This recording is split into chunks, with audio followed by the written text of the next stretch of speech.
I'd like to talk about the burden of grief that we all carry as human beings and how this happens to us.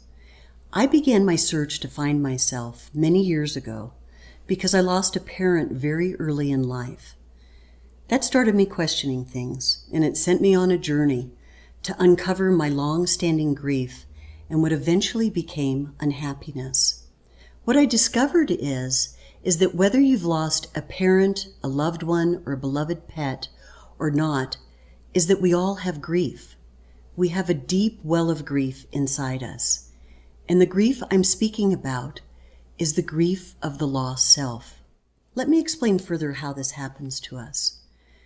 Most of us have gotten messages from the people that raised us that who we were was not okay for one reason or another. So we tend to internalize that there's something wrong with us or we're bad in some way.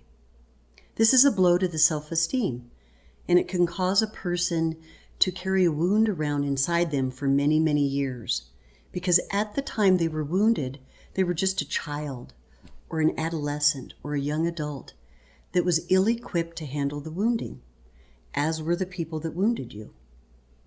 When we're wounded, we're flooded with emotion. You might feel shame or anger or guilt or sadness or just deep hurt about being wounded. But then we make ourselves wrong for having feelings about being wounded, which further compounds things, and we tend to push this down deep inside us because it's uncomfortable, hoping we'll never have to feel it ever again. But it doesn't work that way. Let me use myself as an example. When my father died, my family did not grieve openly with each other or with anyone else for that matter. There was an unspoken message in my childhood that we're a proud family and we're going to show the world that we can make it on our own.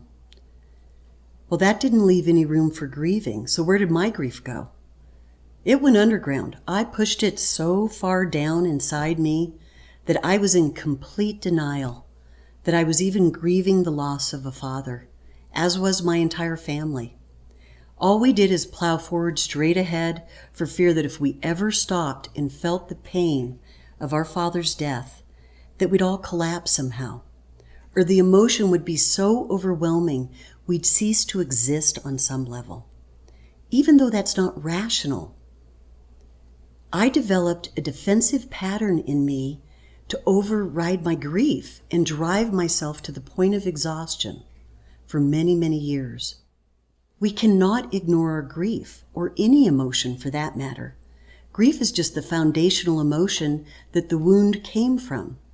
So when you push all these feelings down inside you, hoping never to feel them again, what happens is the body can't contain that burden of emotion for long. So eventually these feelings bubble back up to the surface to be felt, this time as a secondary emotion or a symptom of some kind.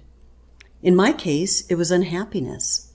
I was deeply, deeply unhappy in my early adulthood, and I never knew why, never put the two together, never realized that my unhappiness was a result of my long-standing grief all those years. This is when I got into therapy, and I began to acknowledge my feelings, feel them, and I actually began to heal. It is not enough for us to intellectualize our pain or to intellectualize the story around the wound. You have to get out of your head and drop down inside the body and feel the pain, feel the wound. When you do this, it creates a transformational healing on a kinesthetic level because you're experiencing the wound in the body where it originated. And that's why I do body-centered psychotherapy, because it is transformational.